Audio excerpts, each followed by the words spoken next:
What's up, guys? How are you? Welcome into a Wednesday morning episode of the Daily Juice Podcast with me, Matt Perrault, at Sports Talk. Matt is me on, all socials, Twitter included. This podcast being brought to you by BetMGM and the $1,000 first bet offer for new users with the promo code JUICE at BetMGM.com. If you are in Massachusetts, welcome to the party. That promo code JUICE gets you $200 in bonus bets without having to deposit at BetMGM.com with the promo code JUICE. So an 0-2 night last night, down 2.2 units. Kind of frustrating. Somebody said in the Discord channel that Monday was a lucky win. Well, if Monday was a lucky win, then tonight's 0-2 was unlucky. Because if Southeast Missouri State didn't go 6 minutes without scoring, and if they didn't shoot 9 of 20 from the free throw line, we most likely get the over in the first game. The second game just was a brutal. I knew it was going to be ugly. Not really sure it was going to be that ugly. I got the -3 number I was looking for, so I jumped in with Texas A&M Corpus Christi, so I got that bet right. Should have made that official. That should have been the play. And then I should have taken Pitt. That was +2.5. That was the play. I liked that as well. So just, unfortunately, not really a good overnight wagering for me. Should have done a little more staying away from totals, I guess, on that. But I'm right back here with some total bets here on a Wednesday. So, what does that mean about me? I don't really know.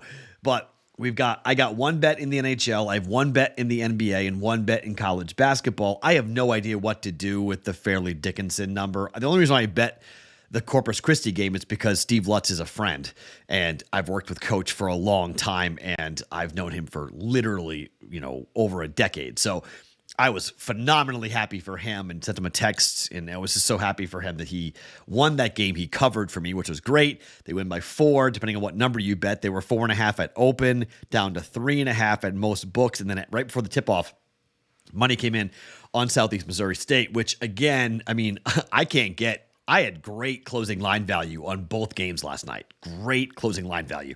I had 2 points minimum in both games, depending on your book. Didn't matter, right? Steam, whether I'm with Steam or against Steam, it doesn't really matter. I'll say it again. I like it when the number doesn't move.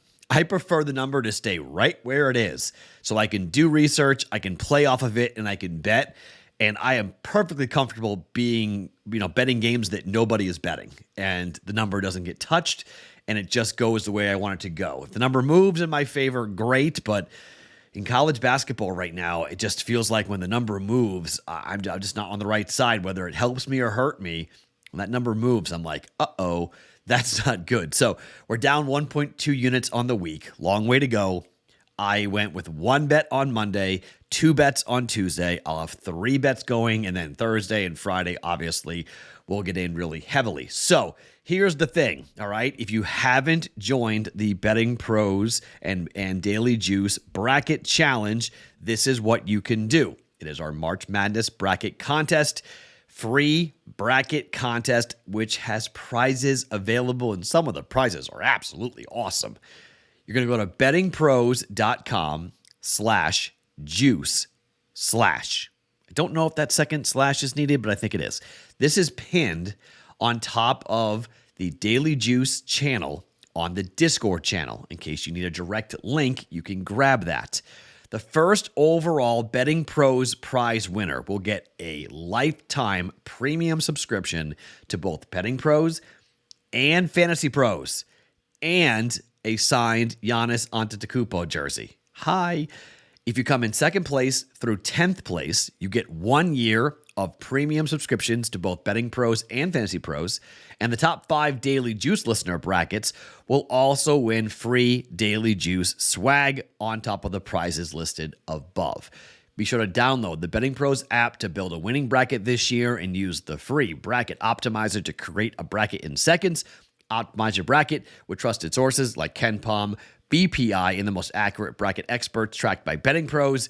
Join our brand new betting groups with your friends to track March Madness bets and your brackets throughout the entire tournament. Again, bettingpros.com/juice/ to enter into the March Madness contest, bracket contest with Betting Pros. Okay, I got to fill up my bracket tonight. That reminds me. I got to go ahead and do that. Fill up my bracket. All right. So we'll work backwards in the order of what people are going to be playing. Again, I have no idea what to do with the first game with Fairleigh Dickinson. I 216 seeds that I know very little about, and I'm not entirely comfortable jumping in here, to be quite honest. Texas Southern's been here quite a bit. I've watched a bunch of Texas Southern games, but they're 14-20. What do you do with that? I have absolutely no idea what you do with Texas Southern. I have no idea what the books are going to do with this. I have no clue what the pros are going to do with this game. This is an absolute no play for me. I can't wrap my head around it, and I would love to see, an angle. Maybe it's a live bet. Maybe it's something that I want to take in game, but I can't put my brain around it. The total, the number is 2. Total is 147 on this. Texas Southern is 11-19-2 ATS. Fairleigh Dickinson is 13-8-1 ATS. No idea, no play, no knowledge. So the previous host loves to talk about this, and I'm not talking badly about Sean, but I know Sean been big on this trend, and I've been joking around on Twitter about this trend because Sean didn't start it, but he's been pretty vocal about the first half unders in the NCAA tournament. It's like the catnip for Twitter right now, for betting Twitter. It's first half unders in the NCAA tournament. People are round robining it. You guys are on the Discord channel saying if you take out the 1 seed and the 2 seed, it hit at 80% last year. First half unders in the opening round. Yes, absolutely go fire on this. It's a good play. 1-1 last night, though, hypothetically, okay? The game that both games went under, one first half over for Pitt and Mississippi State. That went over. 62, it went over. So it's not an automatic, okay? It's not a surefire thing. 1-1, a lot of games to go. But this game is one game I actually circled. Arizona State and Nevada for a first half under. I was watching this, pulling some numbers, and the numbers are pretty significant, okay? So Arizona State averages 32.4 points per game this season in the first half. Nevada averages 32.8. Okay, you combine 32 and 32. What do you get? 64. The first half total is 62.5. Okay, so we've got a new building, we've got jitters, we've got nerves, but we also have a Nevada basketball team that plays extremely slow. Nevada on offense, they have the 163rd, right in the middle of the pack, but pretty slow in comparison for average possession length on offense. But on defense, they make you work. And I mean, they make you work. They are 340th for possession time on defense. Okay.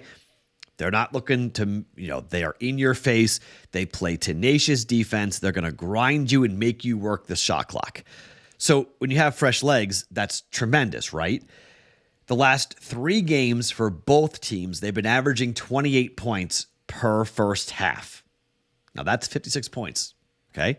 So that's well under, but let's go through those games for a second. So against San Jose State in the Mountain West tournament, 26 points in the first half scored by Nevada. Against UNLV in the final regular season game of the year, they scored 21 points. But against Wyoming, who was horrific on the year, they scored 37 points in the first half. Okay, so tournament game, neutral setting, they scored 26 points last time they played out. Arizona State in the Pac-12 championship tournament, in the game that they lost, they scored 28 points in the first half. In the game that they won, they scored 39 points in the first half. That was against USC. A little bit of a shocker. Against Oregon State in their final home game, they scored 29 points. All right. On the road this year, Arizona State averaged 31 points per game in the first half. Nevada averaged 33.2 points per game in the first half. So we're right on this number of 62.5. This is going to be sweaty. All right. I'm not going to sit here and tell you that we're going to be coasting our way through a dead under. I don't think it's going to be like 22-22 or 22-21. It's not going to be way under 62.5, but there's a chance that it's in the 50s. And I think it's worth the bet, okay? It's worth to come in. It's minus 110 on both sides to lay the 1.1 units down on Arizona State and Nevada to take the under in the first half, 62.5. It's going to be trendy. I think this number will move. People will be all over it. The books will need the over. Everyone in betting world and betting Twitter is going to be on this. But this was the game I was always going to bet because I just think I've watched Nevada play this year and they grind. And being a grinding type of team, I just think this is one of those games where Nevada, their offense up against a good defensive team. I mean, adjusted defensive efficiency, Arizona State, 28th in the country. Nevada, adjusted defensive efficiency, 43rd in the country. Nevada offense is pretty good. It's pretty efficient. 61st in adjusted offensive efficiency. But field goal percentage, effective field goal percentage, 190th. That's not great against Arizona State, whose effective field goal percent defense is 20th. So Arizona State, tough to score on. Nevada's offense, not phenomenal. On the other side, Arizona State's effective field goal percentage is 308th. That is not good, okay? They don't take good shots. They don't make good shots. Nevada's defense is 104th in that category, but three-point percentage, Arizona State, 31.4 three-point percentage. That's 315th. Two-point percentage is 47.9. That's 274th. And free throw percentage, Arizona State is 68.9. That's 288th. Nevada hits their free throws. They're sixth in the country hitting free throws. But, we saw the first game where tons of free throws got made by Corpus Christi and none got made by Southeast Missouri State, and we lost the over. So, you take that for what it is. But under 62.5, first half under Arizona State and Nevada in the second game of the Dayton. Nothing on the first game in Dayton for the play-in tournament. Okay. NBA game to talk about. Kings and the Bulls. Yeah, you might go, whoa, Matt's going to the NBA. Well, look, 240 is a total I'm going to look at, okay? If I see 240, 239, 240, I'm going to look at it because that is such a high number. So we saw it with the Warriors in their game against the Suns, where in the first half, we saw a nuclear performance, unbelievable performance by Klay Thompson. Second half, everything slowed down. Game did go under for us at 239.5. Kings Bulls total was 239. Most totals for the Bulls at home this year have been hovering around 225. So this is 14 points higher. And you might go, well, that's because of the Kings, Matt. The last time I bet an under for the Kings on the road, that was at the Clippers, in which the second highest scoring game in NBA history took place. Just FYI, you want to fade this, go right ahead, but the gambling gods owe me one for me missing that total by the largest margin I have ever missed an NBA bet, and I think it's the largest margin I've ever missed any bet, ever. 112.5 points. That's how many points I missed the bet was involving the Clippers and the Kings. I bet under, and it was 112.5. It was the first game out of the break. But that's insanity, right? It was like, 176, 175, something like that. I'm going to do it again. Here's why. The Bulls are 38-29 to the under on the year this season. But at home, they're 20-13 to the under. The Kings are a massive over team at home. We know this. But on the road, the Kings are 20-12 to the under, which is really wild.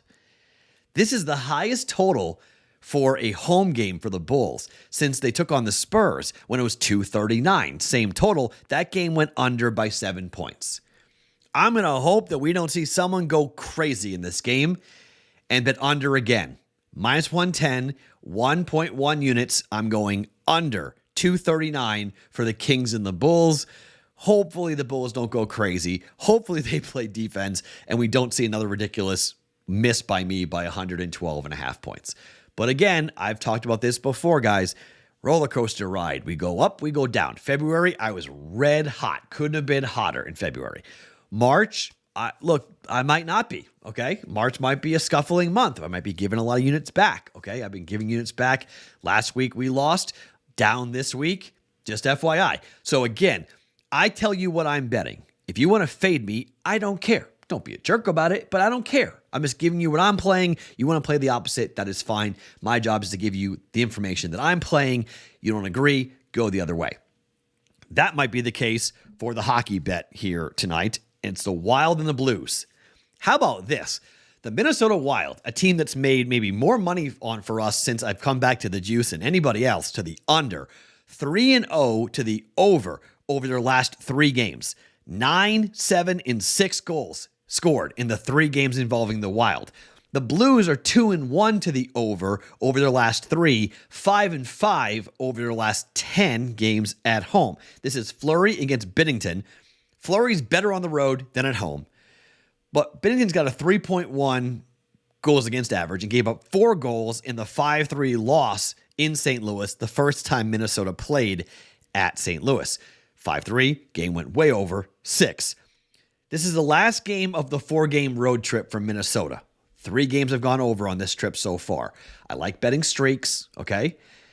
Yes, tired legs are a concern. Not going to deny it. Maybe like, man, last game before the road trip, that's a little scary, Matt. Okay, I'll give you that. But St. Louis has been involved 7 straight games. 6 goals or more have been scored in games involving St. Louis. So this is more of a play on St. Louis than it is a play on Minnesota. Minnesota may only need to get 2. They may give up 5. And it could be a 5-2 final. If it's a 4-2 final, we push, and I'm comfortable here because I've got even money on this. To the over, 6, over, 5-3. The first time these teams met, 3-0 in Minneapolis, but that's because they play differently when they're at home than they're on the road. The Wild have been more wide open, and they've been really wide open on this, on this current road trip. It's wild to watch. I mean, it's a different type of team, but it's going flying in the face of what the Wild have been all year long. I thought about playing a first period over. St. Louis is 7-3 to a gift goal in the first 10 minutes, 7-3 to the over their last 10 games to over 1.5 goals. Thought about that. Couldn't pull the trigger on it. It's tough to do that with Minnesota. It's just, I don't know. It's tough to do that. They're still phenomenal. If you want to talk about Minnesota in the second period, they're still, a team that definitely take a look at for going ahead and, well, I guess actually, you know what? They've been ice cold lately. They were really good. They're still at 62% for the season, over 1.5 goals in the second period, but they're hitting just 20% over the last 10 games, 2 for 10 rather, over the last 10 games for Minnesota. So actually, they have been great for that in the second period. So that trend has changed for that. And, the Wild are still the worst team in hockey to a first period over. Just 26 times in 66 games, but 5 out of the last 10, 50%. This has come in and gone over for them.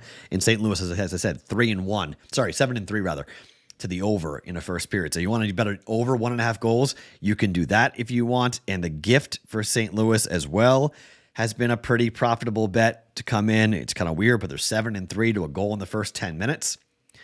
That's why I'm betting over. Blues, Wild, over 6, even money here in hockey. All right. So we are going under 62.5. Arizona State in Nevada in the first half of the second game in Dayton. Under 239, Kings and the Bulls in the NBA.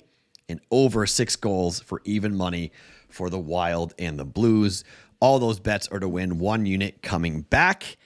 If we go 2-1, it's a winning night. So let's go ahead and have another one. Let's get back on the winning track after an 0-2 night yesterday. My name is Matt Perrault. Follow me on Twitter at SportsTalkMatt. Each and every morning, it is the Daily Juice Podcast being brought to you by BetMGM.